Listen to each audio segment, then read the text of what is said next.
How to restrict someone from changing the passcode or removing it from your iPhone.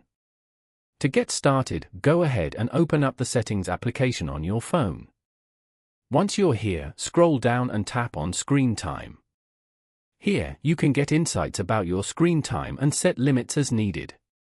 Adults can also set parental controls for a child's device. Now, scroll down to the Restrictions section and tap on Content and Privacy Restrictions. Here, you can manage content, apps, and settings.